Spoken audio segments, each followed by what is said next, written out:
The ground is cracked, lifeless, begging for water right beside it. Plants are exploding with growth without a single drop poured in weeks. Somewhere under that thriving patch something is hiding, and it shouldn't work. At first glance it looks like neglect. No pipes, no drip lines, no watering schedule, just soil and time. But the deeper you look, the stranger it gets, because this isn't luck, it's a system. One that quietly feeds plants for months, sometimes longer, without anyone touching it. And here, the unsettling part. Once you see it, you realize how much effort and money you've been wasting on watering. But don't jump ahead yet, because the truth is buried. Literally. Picture this, a dry, sunburned patch of land, the kind that cracks under your feet. You dig a little, expecting dust. Instead, the soil just a few inches below feels cool, damp, alive. That shouldn't happen without regular watering. So where is the moisture coming from? That question is where most people stop. But one farmer didn't.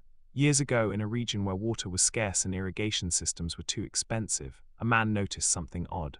Plants near broken clay pots, discarded, half buried, were thriving more than others. No one was watering them directly. No one was paying attention to them, but they were winning.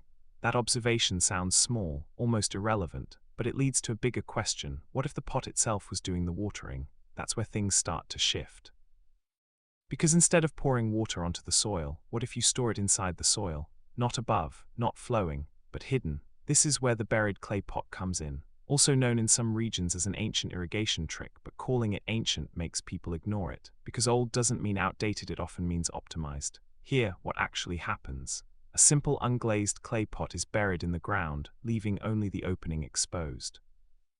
It's filled with water, then sealed with a lid or even a flat stone. That's it, no hoses, no pumps, and yet plants around it stay hydrated for weeks. Sounds too simple, right? That's because the real mechanism isn't obvious. And this is where most explanations get lazy. The pot doesn't leak in the way you think. It doesn't dump water into the soil. Instead, something slower and smarter is happening. The clay itself is porous, not visibly but microscopically. Tiny channels allow water to pass through at a controlled rate. But here, the key detail most people miss. Water only seeps out when the surrounding soil is dry. Let that sink in. If the soil is already moist, the water stays inside the pot. If the soil dries out, it pulls moisture through the clay walls. Not by force but by balance. This isn't just watering, it's self-regulating, and that changes everything. Because now, instead of guessing when to water, the system responds automatically. The plant takes what it needs when it needs it. No schedule, no waste. But here, where it gets even more interesting, think about how traditional watering works. You pour water on top, a lot of it evaporates before it even reaches the roots. Another portion runs off, and what's left, it often goes deeper than the roots can reach, so you water again and again and again. It's inefficient by design. Now compare that to a buried pot system. Water is delivered directly at root level. No evaporation, no runoff, no guesswork, so the same amount of water lasts significantly longer. Sometimes weeks, sometimes months. But here's the part most people overlook. This method doesn't just save water, it changes how roots grow. When water is always available deep in the soil, roots don't stay shallow. They grow downwards, stronger, more resilient, which means the plant becomes more drought resistant over time. So now you're not just watering smarter, you're building stronger plants. That's a long-term shift, not a quick fix.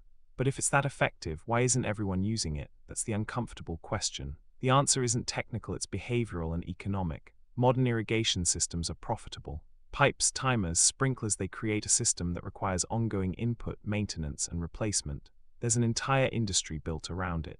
A clay pot buried in the ground. That's a one-time setup.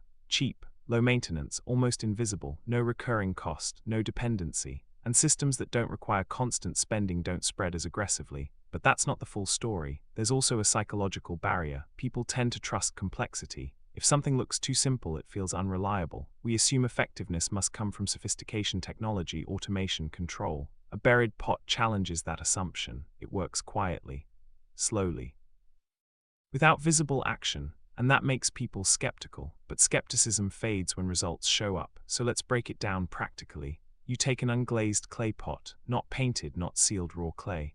Size depends on your garden, but even a medium pot works. You dig a hole and bury it so that only the neck or opening is visible. Then you fill it with water and cover it. Plants are placed around it within a certain radius, usually about 1 to 2 feet, depending on the pot size. And then you wait, no daily watering, no constant checking, just observe. Over time you'll notice something subtle but powerful. The soil stays consistently moist, not wet, not dry, balanced, and the plants respond. Leaves look healthier. Growth becomes steady, not explosive but stable. That's the difference between forcing growth and supporting it, but don't misunderstand this. This system isn't magic, it has limits. If you expect it to support a massive field without planning, you'll fail. If you use glazed or sealed pots, it won't work. If your soil is too sandy or drains too fast, efficiency drops. So yes, it requires understanding, but not complexity. And that's the trade-off most people aren't willing to make. They'd rather buy a system than learn one, but here's the deeper realization. This method isn't just about watering, it's about shifting control. Instead of forcing water into the soil, you allow the soil to take what it needs. Instead of reacting constantly, you build a system that responds automatically. That's a completely different mindset. And once you see it, it starts to affect how you approach other things too. Because the real question becomes, where else are you overcomplicating something that could run on its own? And that's not just about gardening, it's about efficiency, sustainability, control. The buried clay pot isn't impressive because it's new. It's powerful because it removes unnecessary effort. And most people are addicted to effort. They equate it with productivity, with effectiveness. But effort without direction is just wasted energy. This system cuts through that, quietly. And that's why it gets ignored, because it doesn't look impressive. It doesn't feel advanced. It doesn't give you the illusion of control, but it works. And once you try it, you stop asking, how often should I water? You start asking, why was I doing it that way in the first place? That shift is the real value. So next time you see dry soil and assume it needs more attention, pause, because the solution might not be adding more. It might be hiding something underneath. And once you understand that, you start seeing systems differently. Not just in your garden, but everywhere. You assume the pot is doing all the work, but the real control isn't in the pot, it's in the soil around it. That's the part almost everyone gets wrong, because if you just bury a clay pot in bad soil, nothing changes. The system fails quietly, and then people say, this method doesn't work. No, it worked exactly as designed, you just ignored half the system. Here, where it gets interesting, the clay pot is only a reservoir, a storage unit. The real mechanism, the thing that decides whether your plants live or struggle, is the soil structure surrounding it. If that soil is dense, compacted, or dead, water can't move properly. Roots can't reach, the pot becomes useless. But if the soil is loose, organic, and alive, it turns into a network, and that changes everything. Because now water doesn't just sit, it spreads intelligently through microscopic pathways, not flooding, not draining, distributing. This is where most modern gardening completely collapses.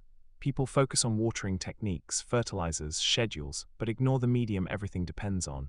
It's like upgrading a fuel system while your engine is broken. So let's fix that. Before you even think about burying a pot, you need to understand what your soil is doing.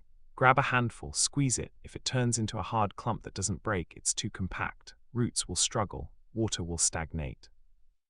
If it falls apart like dry sand, it's too loose. Water will escape too fast. What you want is something in between. Slightly crumbly, holds shape but breaks easily.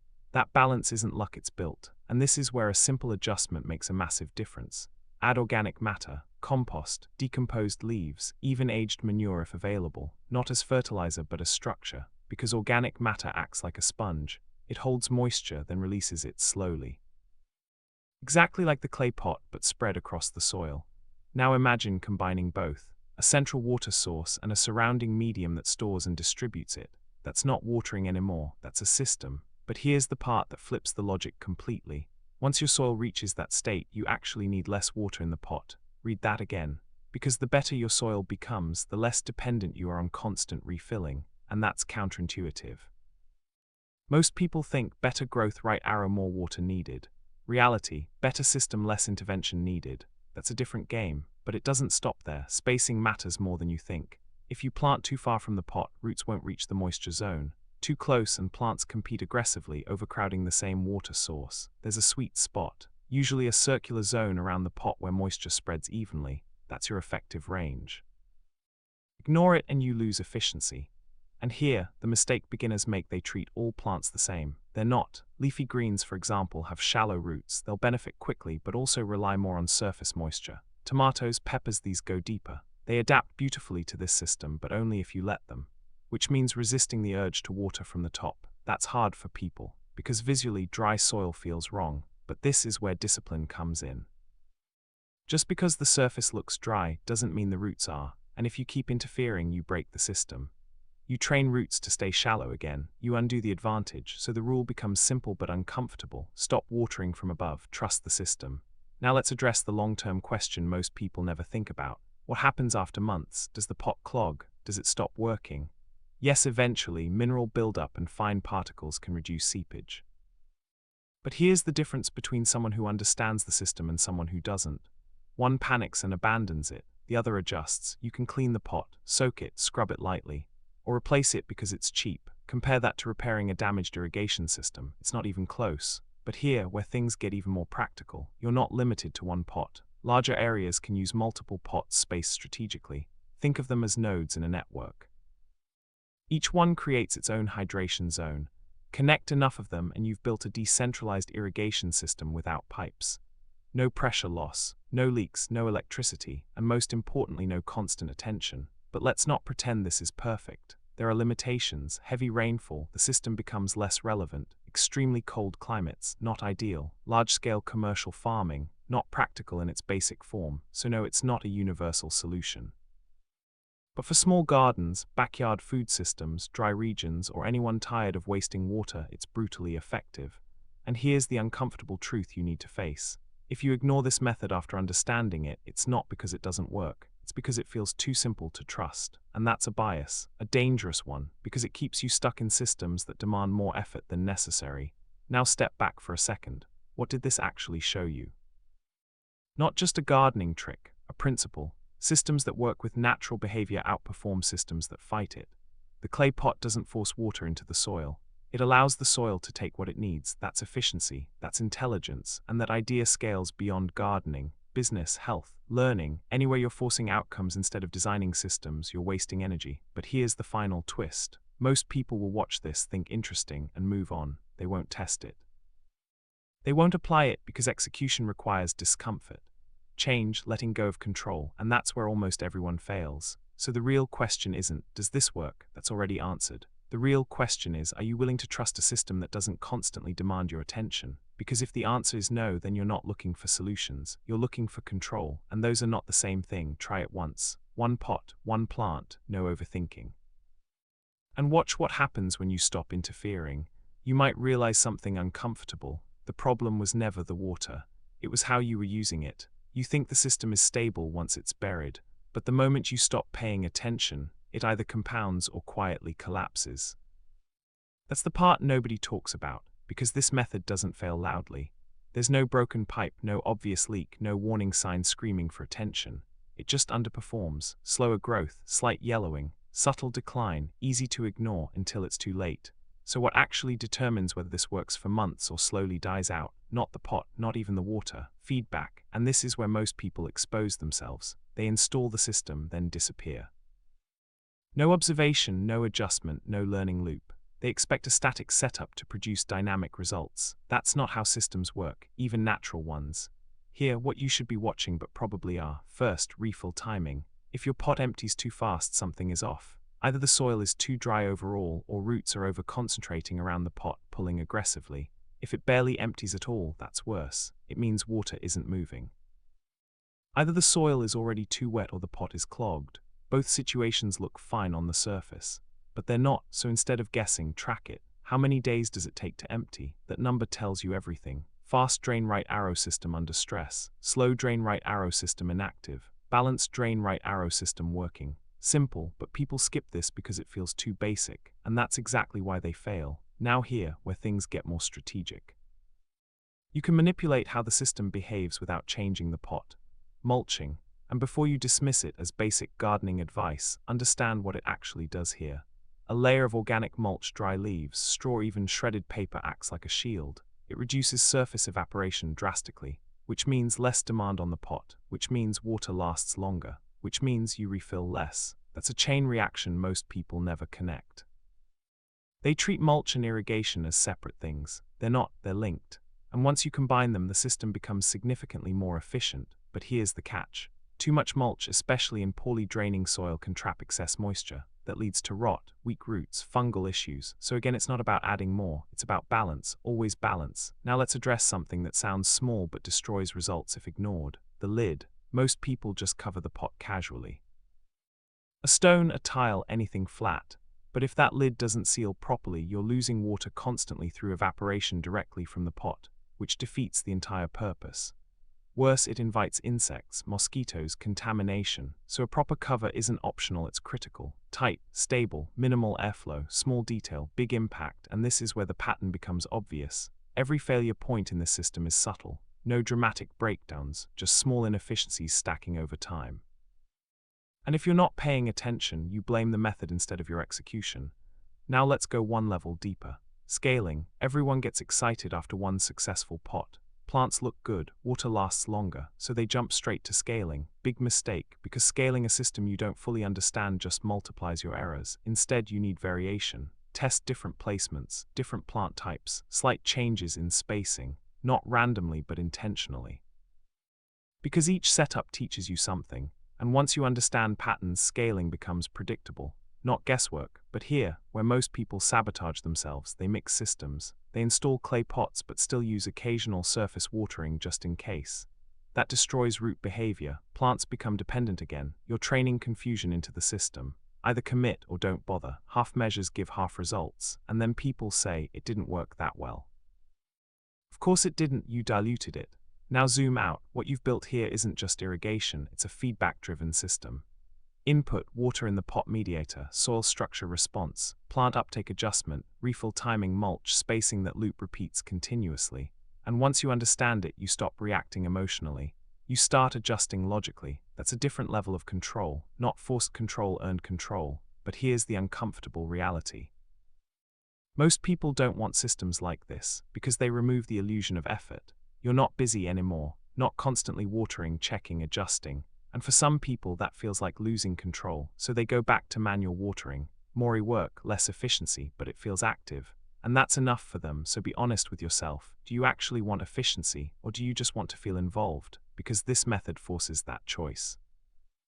And it doesn't care about your preference. It either works or it doesn't, based on what you do. Now here's the final layer. Long-term impact. If you run this system properly over a full season, something subtle but powerful happens. Your soil improves, not just moisture levels but life. Microorganisms thrive in stable moisture conditions. Organic matter breaks down better. Structure improves naturally. So over time, the system becomes less dependent on itself. Let that sink in. The better it works, the less you need it. That's the opposite of most modern systems. They increase dependency over time. This one reduces it, and that's why it stays underrated, because it doesn't lock you in, it frees you, quietly, so now you're left with a choice. You can treat this like another interesting idea and move on, or you can test it properly and actually learn something most people ignore. But if you do test it, don't rush, don't overcomplicate. And don't interfere every time something looks unfamiliar, because the moment you start reacting instead of observing, you break the very system you're trying to build. One pot, one controlled setup, track it, adjust it, understand it, then scale. That's the difference between someone who experiments and someone who actually learns. And once you cross that line, you don't go back to guessing. You start building systems that work whether you're watching or not, and that's the real upgrade. What looks like a simple buried pot is actually a shift in thinking. You stop forcing water into the soil and start letting the soil take what it needs. No waste, no constant effort. No guesswork, but here's the truth, this only works if you trust the system and stop interfering. Most people won't, that's why it stays overlooked. So the takeaway isn't use a clay pot. It's this: build systems that work without you or stay stuck doing the work forever. Your choice.